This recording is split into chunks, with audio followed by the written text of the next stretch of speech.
ក៏លន់ជើងភ្នំកូនយំមិនបាត់ប្រភ្នូលចង់ប្រាប់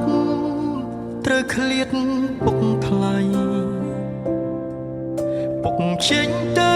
ច្បាំងកាពីទឹកដី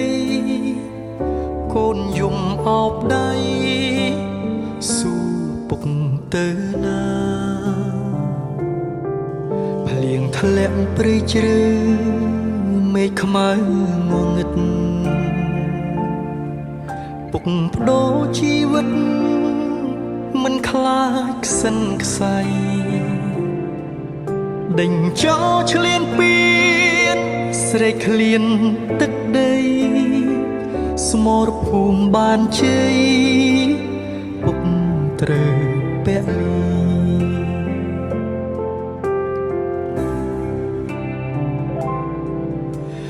បងសូមលីអូលីរហូតហើយមិនវិលវិញឡើ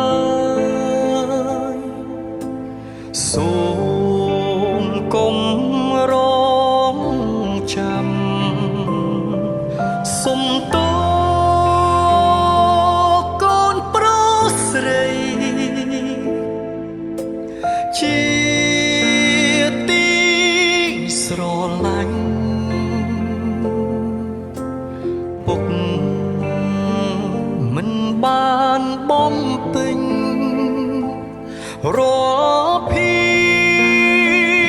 ពក៏ក្តៅ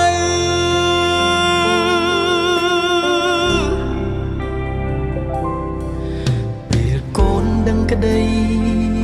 កូននឹងបានយល់ហើយពុករវល់លែងបានមើលថែប្រពន្ធនឹងកូនតាយាយ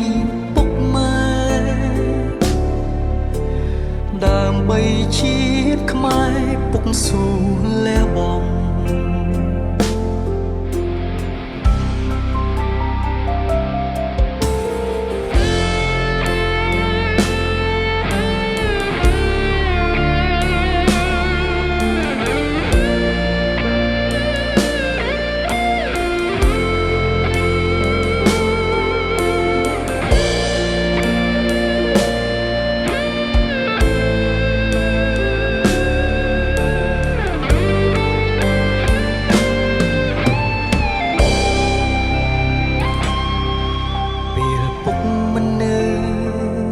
កូនត្រូវ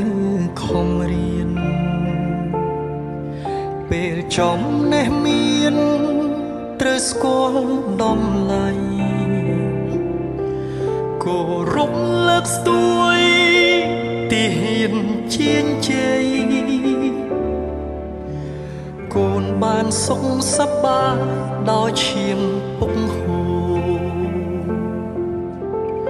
កូនបានសុខសប្បាយដោយឈាមពុក